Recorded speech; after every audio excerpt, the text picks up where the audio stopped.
Hi, I'm Peggy Farren, and we are live with the Understand Photography Show, where we talk about travel, nature, and fine art photography. If you've been waiting, we are so sorry. We had some actually pretty major technical difficulties today. I don't know what is going on, but Joe Fitzpatrick to the rescue. He solved everything. Hopefully everything. We've got a clear stream, we've got sound, and everything else.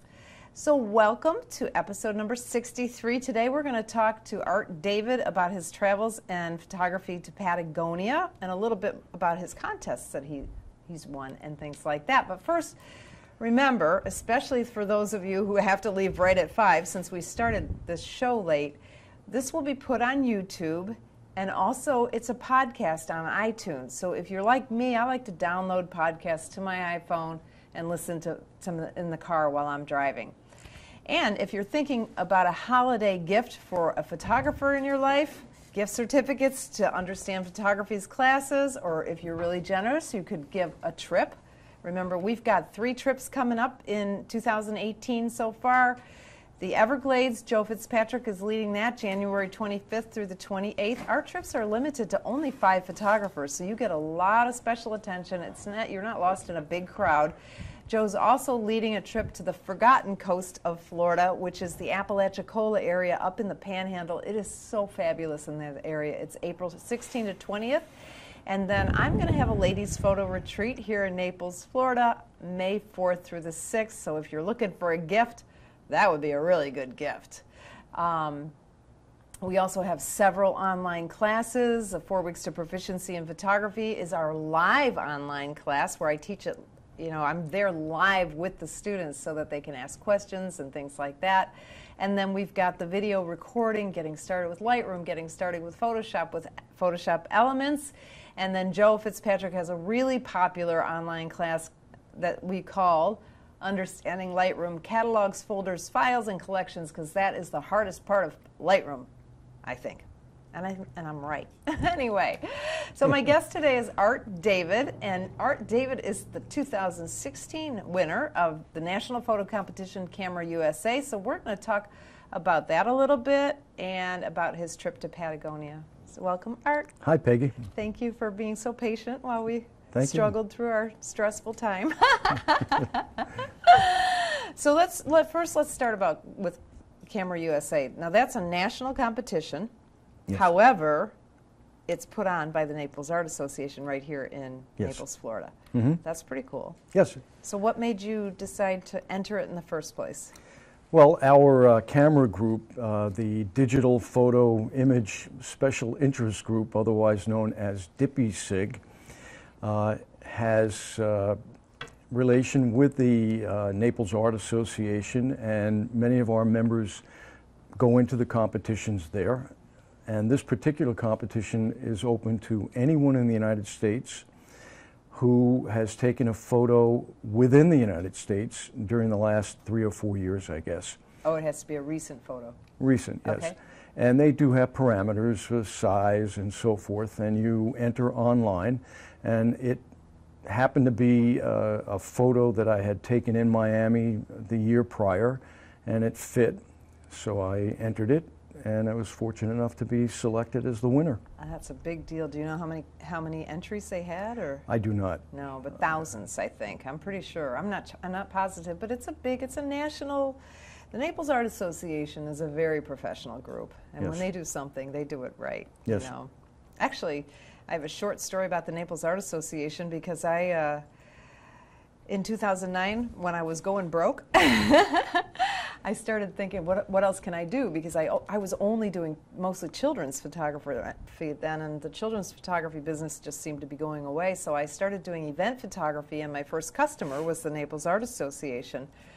And that job led me into the high society of Naples, because I met all of these high society people because they are art collectors. Right. And that has been a good career for me. And now I've got a very big event photography business because of the Naples Art Association, which really isn't an artistic type of photography, but anyway. So I have a lot of good things to say about that group.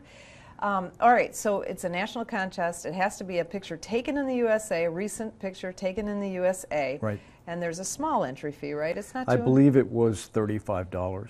Okay, so you get jured in, or you can just enter? No, anyone can enter. Anyone can enter. They have a process where you go online and you provide your information, you pay with PayPal or whatever it is, and then you wait for them to judge the photos. The year that I entered and won, the judges, I guess, had a bent towards newspaper documentary type of photography. In fact, one of the jurors was a former editor of photography for the Naples Daily News. Oh, okay. Yeah, usually though they have judges who come from all over. Right, they have judges from many art institutes, museums, and colleges, and so forth. And I entered because I thought it was a good photo that would be fitting for that type of a competition. All right, so tell us about the photo. A group of us went to Miami. Mm-hmm. As I said, the group is called DPISIG, the D-P-I-S-I-G. So, and by the way, we'll put that, it's dipisig.org, DPI-SIG.org. I know because I'm a member too, but we'll put that in the show notes. Anyway, go ahead. Well, anyway, we had a group of guys that went to Miami, and we nicknamed the journey Dips Do Miami. Dips Do Miami. Dips Do Miami. And we ended up at downtown Miami early in the morning, and we stopped at a coffee shop. We were having coffee and whatever the pastries were there, and I happened to notice a guy walking down the street, a homeless man perhaps, I don't know, with a shopping cart, and he was pushing the cart down the street, and a young lady was walking along, and he started screaming at her and yelling and so forth and gesturing. And I noticed that, and I went outside and started taking the picture. I zoomed out as far as I could and hit the continuous shot and went click, click, click, click, click, and got a picture of him yelling at this young lady. I had no idea that's what was going on in that picture. Well, later on, when I looked at the image, the young lady didn't fit quite well, so I cropped the photo right along the edge of a window display that had a photo of a model. And it appeared, the way it was cropped, that he was yelling at the model, the photo of the model.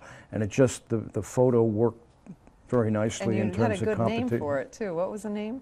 Who You Looking At? Who You Looking At? Right. That is so funny. Now, would you send that to me? Could I put it in the show notes, that picture? Sure.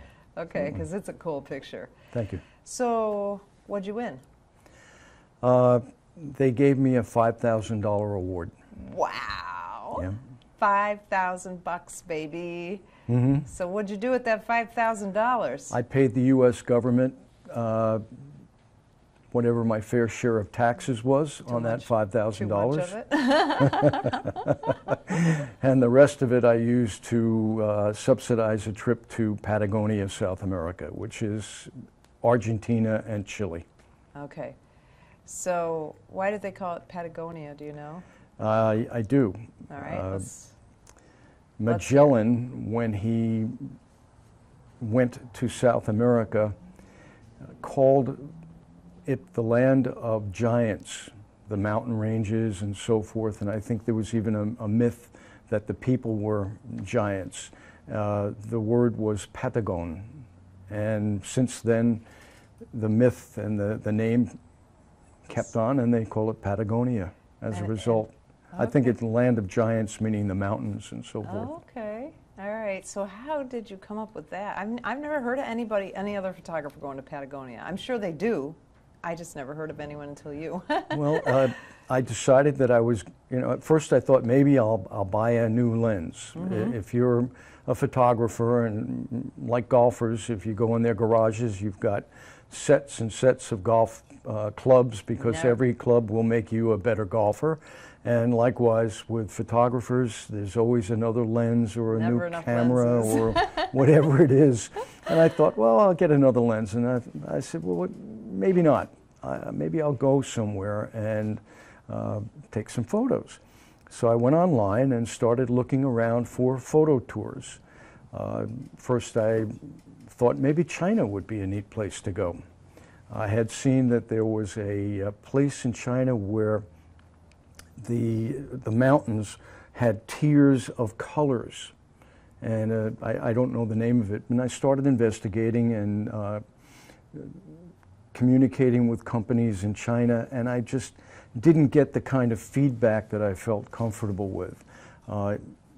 The companies there, I'm sure they do good business and they lead good tours, but I just wasn't quite comfortable with it. And then I happened to come across a company whose one of the principals was a photographer who writes lots of photography articles, and I've read a number of them, and I was really impressed by his article. But you just found him just from a Google search or going internet online, search? yeah. Just like photography photo tours, trips, yeah. Photo trips, okay, That's it. interesting. So he was the principal of the company, and I thought, well, I really like the way this guy writes. He's very articulate, and I went online and looked at the tours that his company had, and one of them was from Patagonia. So of course I started Googling Patagonia and saw the mountain ranges, and just the photography was otherworldly. It was amazing. So I've never seen anything like it. Right. And we will show some of Art's pictures in the show notes on the website. Go ahead. So I decided to do it and picked a time. It was in April, which is the opposite season from us. So it was just getting into early fall there. Okay. Now, where in Patagonia did you go? Or did you go like all over, or were you in just one region? Because that's a huge area, right? Thousands of miles. Basically the entire bottom of the continent of South America, correct? Correct. Okay. So where did you go? We first met the group in a place called El Calafate. Okay. And it's a town in the middle of nowhere. They have an airport. You fly in from, or I flew in from Buenos Aires. It's 3 hours south of Buenos Aires, I guess the same distance that Naples is from New York. Okay. Maybe 1,500 miles, something like that. And it's a small town. In Argentina. Yeah, and you have all of the houses and businesses surrounded by almost a desert. You drive from the airport and there's nothing there for maybe 10 miles, and then you come across this little town. Okay. And we met there, and then the first day after we met, we went to the Perito Moreno Glacier. It's a glacier coming out of the Andes Mountains. Okay. And the water is bright, bright blue, green, gorgeous turquoise. And as far as I know, other people who have been to other glaciers told me that it was the cleanest glacier they had ever seen. Now, when you say glacier, you mean a lake, right? No, I mean ice that's 200 feet high, coming out of the mountain. So it's a moving... Yeah. It's still a moving glacier. Absolutely. And in fact, while we were there, the glacier calved probably 20 times. Wow. The noise that it made was like trucks colliding. Oh my gosh. And the walls of the glacier would drop off and into the water and produce these gigantic waves. Wow. Okay, so let's back up a little. So how many people were on this photo tour? 12 photographers, the leader, a bus driver, and a guide. Okay. So you're taking a bus, like a Yes. like a regular bus, or a Well, like a big minivan or it was big van? a bus, one of It those was a a tour bus kind of thing. Oh, like the airport drive people? That Yes, size? just Okay. just like that. Yeah, that'd be perfect for maybe about fit 15 people. 20 or so people in, but it was just enough so that everyone had his or her own seat, And room and to you leave could put your gear. your 'cause you have gear next to a you lot of and so gear. forth. Yeah. Wow. Okay. So you met there, and did you stay in the same hotel the entire time? No, Or? we stayed in El Calafate for one night. Sorry, 2 nights. So you started there. You went to the glacier. Right. Now everybody's a photographer. This is a photography tour. Absolutely. Is it a teaching tour, or is it just they're kind of there to help you? In this case, just to help us based upon our experience and our level. Okay. We certainly could ask questions, Yeah. and the leader would take us to where we were going, give us some ideas, say, here's a good spot, or you might want Right. to try this or Okay. whatnot, and then more or less let us do what we wanted to do. And if we had any questions, we would ask. Weren't you freezing? It was very cold in the morning, but I'm from New York and New Jersey, and it wasn't much colder than maybe a November. Really? You know. Yeah, but you've been living in Florida for a long time. Well, I brought enough clothing that I wasn't that cold. Okay. And once you start walking and hiking and you're carrying a backpack with camera gear, you start getting warmer. And it's like when you go skiing, it's cold at first, Yeah, and then you warm up very quickly. Okay. I will say one thing, that I had sweaters and all kinds of gear that I had to lift over my head in order to remove. The guy I was a roommate with had all of his clothing had zippers. He had a down vest, a sweatshirt, and so forth, and it was all zippered. And I said, aha, that's a good idea. Next time. Right. If you're going to a cold environment, With and layers. you get layers. Layers keeps you warm, but it also enables you to take a layer off as you get warmer. So Make it zippers, a little easier on you for much zippers. easier, much easier. All right, so how many days was this tour? It was 12 days, I believe. Wow. Mm-hmm. And then did they find you a roommate, or did you go with somebody you knew? They paired set me you up up? with a roommate. Yeah. Okay. All right. So then you went, the bus, was the entire thing a bus from? Yes. Okay, so you went from, how many different hotels did you stay in? We were in 3 different hotels. And how much ground did you cover? Like miles and miles and miles and miles? Or, I mean, how did the terrain change dramatically? No, it didn't. Okay. From El Calafate, we went northwest along the highway up to El Chalten, where Mount Fitzroy is. That's Okay. in the Glacier Nacional, and I don't speak Spanish, so Not too bad. it's called the Glacier Nacional Park, whatever the word is. But Mount Fitzroy was named after the captain of the ship, the Beagle, that Darwin traveled on.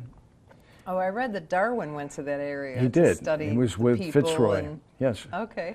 And they traveled upriver against the water coming out of the glaciers and out of the Andes. And they had horses that pulled the barges or boats that they traveled on all the way up back into the Andes, and they discovered Mount Fitzroy and the other mountains that are there. Wow. And interestingly enough, those mountains are some of the most difficult climbs for mountaineers. So they not only have photography groups that go there, but also trekking, camping, and mountaineering. Wow. This must be, well, you know what, if you think about it, people really didn't travel even 30 years ago as much as they do now. Mm-hmm. Because I never heard it. You're the first person I've ever heard of to go to this area, right? And I'm like, Patagonia, I've heard of that. Where is it? I had to look it up. Right, I a lot couldn't of people, remember. a lot of people have said that. Where's Patagonia? Yeah. And of course, I don't think I really knew where it was either. But you until saw I- those pictures and said, this is what I want. And Yes. and was it all landscape photography the whole time you were there? Almost, yeah. That was what the gist of the trip was. No wildlife? We came upon wildlife here and there. They have alpaca, llama type animals. They don't have. That are wild? Yeah, all over the place. They're Really? all over. That to me would be just cool. like you see deer, you know, in herds in yeah. Pennsylvania or you know Florida. up north, We have even in good deer right Florida. here. Yeah, I haven't seen too many deer here, but just like that, they're wild and they look like llamas. They're a little bit smaller. Their fur is not quite as fine and it's more gnarly, and they, you know, they don't mind people. They look at you and, you know, kind of, as long as they're uphill, because if they're uphill, they can run away. They feel safe. They have the advantage of being able to climb. But if you're above them, then they panic. So you can walk up to them and, you know, pretty close. Wow. And take their photos and so forth. That sounds And cool. then there were, of course, condors. Every once in a while we saw a condor. Forget the name of the other bird, the carry or carica bird, something like that. I'm sorry, I'm not a birder. I'm not a birder either, but I know a lot of our viewers are. Yeah. And we saw a red fox who happened to just be on the side of the road hanging out. Now, was it snowy everywhere? Because all your pictures look like you were in Antarctica to me. Well, the mountains that we saw were approximately 10 to 14,000 feet high. Wow. So there was snow on them, snow all year round, of course, and there's glaciers that are coming out of that range that are, you know, all year round. Wow. It's cold, you know, as you go higher. Jeez. But so did you stay higher? So you just followed No. this mountain road, but then you came back down into the valleys to... We, Is that where the towns were, in the valleys? When we went to Fitzroy, they brought in another guy to lead us up the mountain for a 3-hour hike. I think we went probably about 2,000 feet up. It took us about 2.5 hours, and we walked up and around in the dark. Everyone had headlamps and so This forth, is and like you just before, simply before sunrise? Oh yeah, Okay. single file up the mountain. Wow. And we got there a little bit before dawn. But he was not only a guide, but he had climbed Cerro Torre, which is almost like a needle, halfway. That's the highest he's gotten. And it's an amazing climb, and I can't imagine anybody doing it. The winds there are very, very strong. And of course, if you're climbing barehanded, it's an amazing thing. Anyway, he led us up the mountain. Wow. And when we came back down during the middle of the day, I realized how close we were along the edge on this because path. you couldn't really see. Couldn't see anything. Oh. But when we walked back down, it was like, you know, straight down, just Oh my God, what an foot, adventure. a foot or two either way. Yeah. See, I love your pictures, Thank but you. I don't like heights, and I don't like to be cold. Chances of me going there are pretty slim. But I know I love your pictures. They're beautiful. Thank you. So what do you have advice for equipment? What kind of equipment did you, because you don't want to carry too much stuff if you're Right. hiking for 3 hours. It was heavy. So you have to have a pretty heavy duty tripod Yes. if it's windy, Mm-hmm. right? Mm-hmm. And they're Yes. heavy. It's a heavy tripod. If I had my druthers, I'd get one that was fiberglass, but they're 3 times as expensive as the one that I have. Oh, so you carried the heavy tripod. Yeah. Wow. Wow. So you got a heavy-duty tripod you need. I had a backpack that was designed for carrying camera equipment, Okay, padded and so so forth. You brought your DSLR and a backup. I Yes. would imagine you're going to go for 3 hours and then, oh my gosh, my camera doesn't work. Well, interesting that you mentioned that. The last day that we were there, not in Argentina, but when we were in Chile, I happened to be climbing up a area where there was lots of rocks, and a gust of wind hit me and knocked me over. Okay. And I almost broke my leg, and I did break my camera. Oh my gosh. Yeah. What happened to it?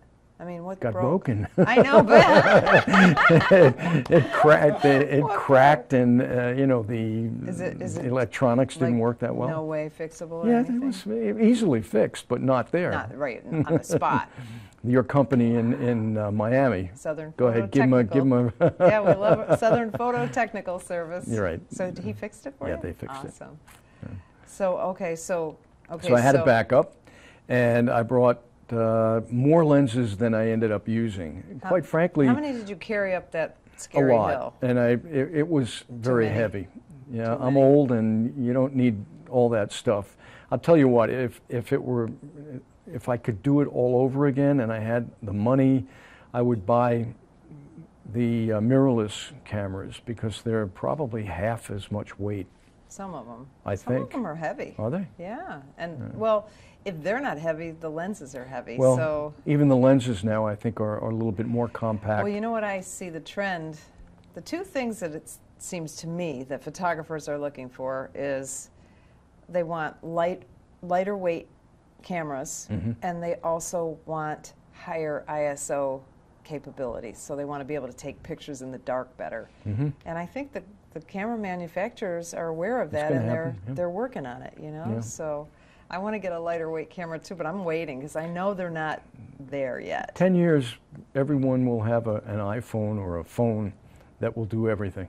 Yeah, but right now they're not that good. Well, I think they will be. Yeah, yeah, I bet you're That'd right. be my guess. I bet you're right. So what lenses did you use when you were up there on Mount somebody? Fitzroy. Fitzroy. I went to Ireland this year, and I learned that Fitz means son of. Son of. You already knew that. Well, just as an off note, the Mona Lisa, allegedly John Fitzpatrick Kennedy was related to Mona Lisa. I don't know how that fits in a photography show, but her family was the Ghibli, G-H-I-B-L-I family, and they went to Ireland, that family, and the name became Gerald, from Ghibli to Gerald, and then Fitzgerald, meaning the son of, and there you go. Wow. That's what happens when you're a former English teacher. Yeah, well, it happened to me when I went to Ireland. I learned so much history. It was unbelievable. And then here I'm hanging around with Joe Fitzpatrick all these years, and I didn't know everybody, and all the men, in, like 90% of the men in Ireland are named Patrick. Right? So son of Patrick. Anyway, okay, so let's get back to Patagonia. South America. Let's go back to speaking Spanish here. All right. Yeah. And everybody spoke English, your guides, and it was an English-speaking tour, I assume. Yes, for us, yeah. We had, interestingly enough, we had 5 folks from Hong Kong who were on your tour with you. Yeah, they were members of a camera club there, and they traveled together. All single people, at least single in the tour, right? And they travel around the world. Oh my God, that's so cool! Yeah, they're great but photographers. They could speak English? Oh yes, they spoke English. Everyone spoke English. The guides were wonderful. We had one guide in Argentina, and then when we went to Chile, we picked up another guide. And they, you know, they would help us order food at the restaurants and so forth, and they would tell us the history and you know, wherever we were. And I love that kind of stuff. It was wonderful. They were really very, very good. It was a well-run tour. Okay, so let's get The back to camera those equipment. lenses. So you're up there on the mountain. Yep. It's dark. Mm-hmm. What are you taking pictures of? The other mountain? Well, the sun rising behind us, because the mountains were to the west. As the sun comes up, it produces what they call alpenglow. Okay. The color, the red and yellows and oranges of the sunrise reflect off the clouds and color the mountains. So you get a red, orange color, you know, to the clouds and the mountains, and it produces, like I said, an otherworldly effect. Wow. So lens, what lens did you use? Primarily I used a 20 to 70 zoom lens. And are you on a full frame camera or a Yes, on a full frame? I was using a D800 Nikon. And the reason I like that is because A, you can zoom it, a little bit, and also because it allows you to put a filter on. So if you want to do time photography and smooth out the water, or to just use a filter to cut back on the glare and so forth. Whereas I have a 16 to 28, I believe, or 16 to 25 millimeter zoom as well, but it has a lens cover, not a cover, a glare, Shade. a shade, thank you, Oh, a the shade, lens shade. and you can't put a filter over it. Oh, you can't take Not the shade easily. off? I mean, they have contraptions that you can wrap around and then use a large So were filter. you using filters for your sunrise shoot? Sometimes I did. Oh, you did a sunrise every day? Every day we went. Sunrise and sunset every day? We tried sunsets. They weren't as spectacular. Ah, interesting. So did they give you breaks in the middle of the day? Is that what you got up at 3 o'clock in the morning? Did the sun? Well, not quite that, but we left usually around 6 o'clock in the morning. I think sunrise was somewhere around 7:15, and the hotels we stayed at would make breakfast for us. We'd grab a quick, you know, whatever, and a cup of coffee, and off we went. oh wow. Most of the time, the venues were relatively close to where we stayed, except for the day that we walked up the mountain. And they would take us in different places. We'd come back. Lunch, whenever we came back, 1 or 2 o'clock, we'd have our own time. And then we would meet again and go out for late afternoon photos, and then come back, do dinner, and by that time we were exhausted I'm and sure you were. probably go to sleep by whatever time, 9 o'clock, Yeah, I and know. then start all over Photo again. tours are exhausting, but Yeah. they're so much fun. Yeah, they were exhausting. We had no TV. I did not get a plan for my cell phone. I don't want to figure this out. I'm just not going to use it. And that was it. I only once in a while took photos with my cell phone of the mountain or a sunset or whatever, and stuck it back in my pocket. That's nice, though. It's nice to get Yeah. away from the phone. You know, we're Yes, so it was. attached to. I went out to breakfast with my family. All the teenagers is just like. Exactly. And then my brother's like, "Hey, teenage, his son, get off the phone." While my brother's on the phone. I'm like, well, Yeah. Anyway, so all right, so mostly landscapes. Did Yes. you learn anything about photographing landscapes in the cold? Is there anything specifically different about doing it in the cold as opposed to doing it here in Florida where it's hot? Yeah, wear warm clothes. Yeah, lots of warm clothes. Get the gloves. You get the gloves. I the had those fingertips. gloves, and I wore them to and from, when we got off the bus and walked up wherever we were going. But I found that it wasn't so cold that you needed to have gloves on. When I wasn't doing photography, I'd put gloves on early in the morning. But once the sun came out, it warmed up, so that later in the afternoon, it was maybe you could just walk around in a shirt. Oh, wow. Okay. Imagine. It looks so cold in your pictures. Well, don't forget that You're taking pictures of ice. You're right on. Well, you're at the spot where the glaciers are turning into lakes and rivers. Wow. And that's what you're looking at. And that is the main appeal of this Patagonia area? Just how They beautiful. also, the mountains that they have there provide lots of areas for people to go camping and trekking. Okay. In Torre del Paine, which is in Chile, that's the national park there, they have a route called the W route.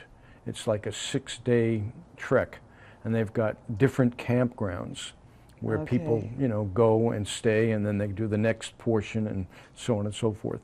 But that really is a lot of that's for people, younger than me. They're in good shape. When I was in Italy, they did the, where was it, in the Amalfi Coast, what do they call it, the Walk of the Gods, or that's not it, but something of the gods, and it's a hiking, and I looked at it, I was like, oh, I couldn't do that. Yeah, no, not for me, not at this point. I would have been warm. I can handle the warmth. I'm just not in that kind of shape.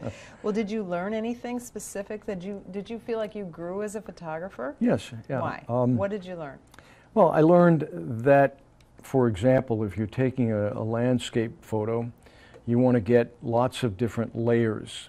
By layers, I mean, you know, close up, mid-range, and then far away. Not just a picture of the mountain, but also everything in front of it, so that the eye is drawn into the mountain itself. Okay. So you try to establish a spot where there's something of interest in front of you, immediately in front of you, and so forth. And that gives depth to the picture, right? Yes. Is that, that's kind of the point, right? So you feel the 3D effect almost. Exactly. Yeah. In fact, one of the guys, I remember, we were at a lake overlooking Mount Fitzroy, and he picked up a big tree trunk kind of thing and threw it in the water so that would appear in the in the photo. Foreground? That's funny. Yeah. He's a strong guy. Well, it wasn't that big. Oh.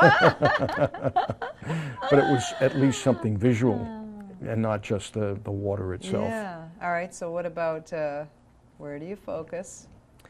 That's another interesting thing. The focus with long-range landscapes, you use the depth of field, and again, I've forgotten the term. I forgot the Joe, term maybe too, you Joe. remember it? Joe, what's that term? For what? For when you focus the third of the way into the picture. You're, None of us can remember the Right, term. we can't remember We all it. know the term. Well, the technique is where you essentially focus 1/3 of the way into the scene, and your camera then, the depth of field extends both in front of that focus and behind of that focus. We'll figure out what that term is at some point. We all know that term, and none of us can think of it. I think it's more important that we know what to do. But yes, go ahead. That, and also I attempted focus stacking. Oh, you did? In other words, you focus on something close and then something a little further away. How many focuses did you do? I tried usually about 3. Okay, so you focus close, middle, and far? Yes. And then you bring that into software. Yes. What software? Lightroom and Photoshop both have whatever you want to call it. I didn't know Lightroom had photo stacking in it. Yeah. No kidding. Where is it? I believe it does. If it doesn't, then I just send it to Photoshop. I believe it does have a photo merge. I'll have to ask Joe. Joe knows everything about. HDR. Yeah, it's got an HDR, but I think it also has a photo merge. Panorama. A panorama, maybe not the focus stacking, but Photoshop does. Okay. You can take the 3 or how many from Lightroom and bring them over to Photoshop, and it will merge them. And how did it? So you don't have to do it manually. It does it for you. Right. Oh, that's cool. And Although, do you feel like it came out pretty good? Was it better, or was it not noticeable enough to make a difference? I don't think it was noticeable enough, and also my technique isn't all that good, so the camera would move, or the zoom wasn't right. I think you really have to be very, very careful on whether or not you move the camera at all. So were you focusing manually? Did you put your lens in manual focus? And okay. Manual focus and manual settings. Yeah. Well, landscapes. Although at dawn, the light changes so quickly, and you're dealing with almost dark and then bright. I did a lot of bracketing. Okay. Simply because I don't trust my ability to get the right aperture or the focus or what have you. Did you set up your camera for bracketing? Yes. Or do you just see, because me, I'm so lazy. I always shoot in manual. And for me, I just change the settings on my own. Okay. Yeah, That's I just how I set bracket. But bracketing. you can do it automatically in your camera. That's what I did. So, Yeah, but the click, click, Nikon, click, click. they have a little bracket button, don't they? Yeah, see, I don't have that on my Canon. So you have to kind of go into the menu. Is that true? I didn't know that. Yeah. They Well, get and the button in the front. Nikons have a bracket function. You just press it and Yeah. turn it on, and you click, click, click, and it will bracket. It changes the speed, I believe. Well, it keeps the same. You can decide, I think, what it changes. I'm pretty sure. But yeah, usually it's the shutter that it changes. And I just do that because when I get back, one may be too dark, one may be too light, and the middle one's usually good. And then you can also use that if you want to create HDR or use luminosity masks or any of those you can merge those techniques. Pictures together and bring out the highlights right, and the shadows. the sky's too bright or the mountain is too dark or whatever, and you can merge them to create a picture that looks good. What else? What else? This is good stuff. What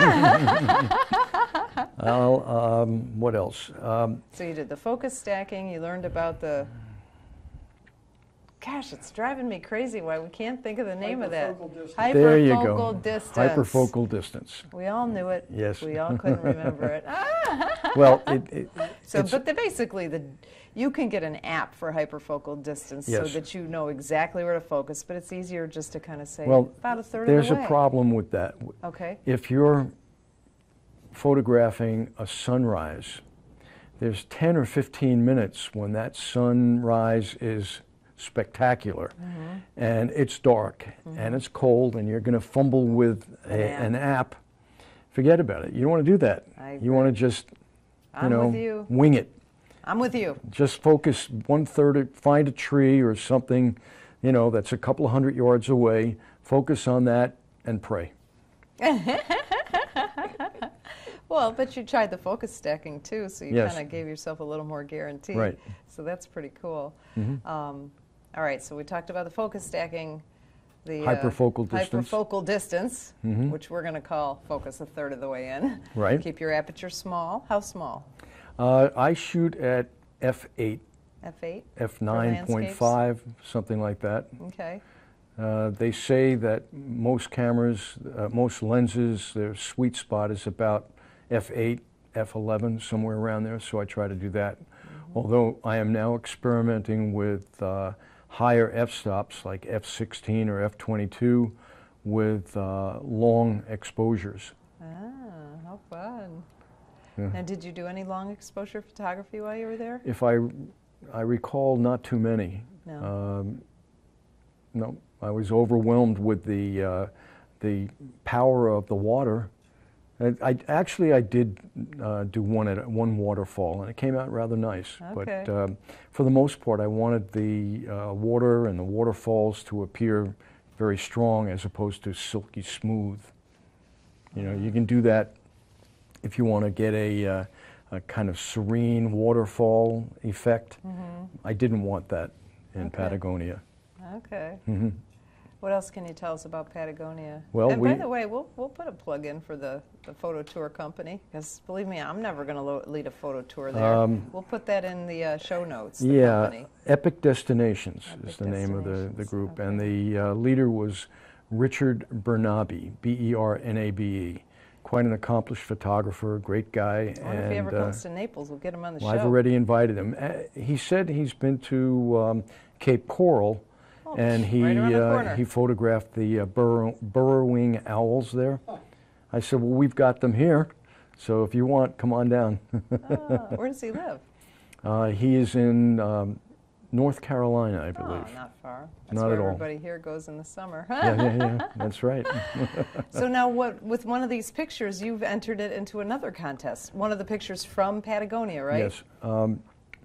Recently, I sent a photo into a website called Photo Crowd. It's a photographer's website, and they have a variety of contests on a daily basis. And the contests last, I think, a couple of weeks, and then you're allowed to rate the photos. And it's free to become a member of Photo Crowd, and you can vote on any photo and view all of the different contests that they have. Yeah.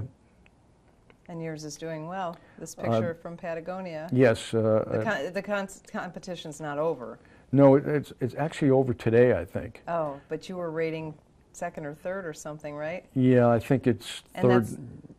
Sorry. That's all right. Third place, and it's fluid. I mean, it changes because of the ratings. But as of yesterday, there were 74,000 ratings of the photos that were in there. There are 3,400. I'm sorry, 1,340 or so photos in the competition. And yours is of a sunrise in Patagonia. Yes. And you also had a big spread in Portfolio magazine. That was pretty impressive. How'd you get that gig? The publisher called me after Camera U.S.A. Oh, because you're famous after you won that. Yeah, and he asked if I would send my photos to him for review. I'm eclectic in my interests. I don't have one niche. There are a lot of people who do photography who are birders, we call them, people who just do birds, people who just do landscapes or still lifes or whatever. I just like photography. Yeah. So really, there was nothing that I could send him that was, you know, worthy of a spread. Right. Just, this is the eclectic photography of Art David. So it didn't work out. But when I went to Patagonia, I actually had a body of images that all related. Yeah. And I contacted him and said, how about it? He said, sure.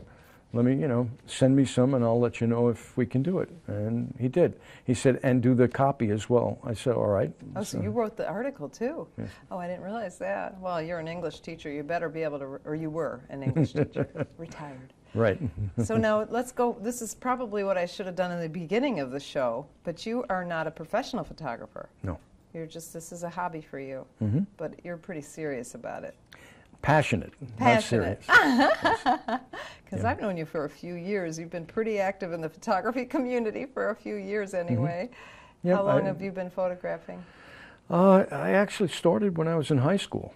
I got a camera and started taking photos. I worked in the newspaper in my college as a photographer for a while. In the days when we had to mix our own chemicals and do the darkroom and load our own film and so forth. Then, of course, when my son was born, I took tons of photos of him. Then we were using slides. Oh, wow. You know, the Kodachrome and so forth. And I kind of stopped for some reason. I don't know what it was, but I never, whatever. And then my wife and I went on a vacation to Italy, and I bought a digital camera back in 2004. Okay. I guess that was just about the beginning of inexpensive handheld digital cameras, and I took one with me and I started snapping photos. And a couple of them came out well. And I figured, okay, if I can get nice photography from a handheld camera, maybe I'll get a better camera. And I started buying Nikon because it was a Nikon camera. Yeah. Whether it was a Nikon or Canon, it didn't matter to me. I just bought one as opposed to the other. All right, I know, me too. I worked for a guy who was a Canon shooter, and I've been Canon. You just, once you get used to a camera, you kind of... Yeah, I don't think it matters. And once you start buying the equipment, then you're more or less stuck. The lenses, once you buy those expensive lenses, you're stuck there. Yes. Yeah. So then, so you've been pretty passionate for a while now. About 10 years, and I really love it. People have said you should sell your photos, and I do. People, you know, say, would you make that for me? And I say, sure. But my feeling is if you make it a business, it no longer is, at least for the longer period, a pleasure. Yeah. And I like doing it so much that I don't want it to be, I know, you know, exactly what I don't want to mean. deal with business cards. I don't want to do, you know, finances. I don't want to pay taxes. You know what I mean? I just don't want it to be a business. Right. The marketing is a lot. I mean, that's... Yes. I want to take photos. There's a term, starving artist, for a reason, because you have to work so hard to make money as an artist. Right, and I'd rather be out taking photos than sitting in an art show where it's dusty and dry and raining and windy, and you know, that doesn't interest me at all. Yeah, that's and it shouldn't. You know, for me, I am a photographer, you know, portraits, weddings, event photography for a living. Right. But the landscapes and all that other kind of stuff that I do is my hobby, Yes. you know. I Go mean, to Patagonia. who knows? I might do something. I won't be going to Patagonia.